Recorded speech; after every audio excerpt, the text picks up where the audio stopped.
কাফনের কাপড় পরে রাজধানীর তেজগাঁওয়ে ৭ রাস্তা মোড় এলাকায় বিক্ষোভ মিছিল করেছে বাংলাদেশ কারিগরি শিক্ষা বোর্ডের আওতাভুক্ত শিক্ষার্থীদের জোট কারিগরি ছাত্র আন্দোলন। এ সময় তারা ৬ দফা দাবি ঘোষণা করেন। গতকাল বিকালে ঢাকা সরকারি পলিটেকনিক ইনস্টিটিউটের লতিফ হল গেট থেকে এই মিছিল শুরু হয়। মিছিলটি ৭ রাস্তা মোড় ঘুরে পলিটেকনিকের দক্ষিণ গেটে এসে শেষ হয়। এ সময় শিক্ষার্থীদের কাফনের কাপড় পরে ব্যানার ফেস্টুন হাতে বিভিন্ন স্লোগান দিতে দেখা যায় এবং আরও কঠোর আন্দোলনের হুঁশিয়ারি দিয়েছেন আন্দোলনকারীরা। জুলাই গণঅভ্যুত্থানের পরবর্তী সময়ে সেই ফ্যাসিস্টিজমের হামলা সাধারণ শিক্ষার্থীরা কখনোই মেনে নিবে না। দেশের সর্বসাধারণ শিক্ষার্থী এই হামলার প্রতিবাদ ও নিন্দা জানায়।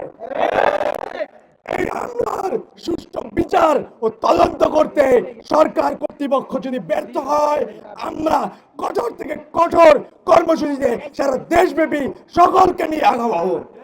যদি সরকার জনদুর্ভোগ নাই চায়, তবে আমাদের এই দাবি দ্রুত থেকে দ্রুত সময়ে মেনে নিক। আমরাও শিক্ষা ভ্রমণে এবং শ্রেণী কার্যক্রমে ফিরতে চাই।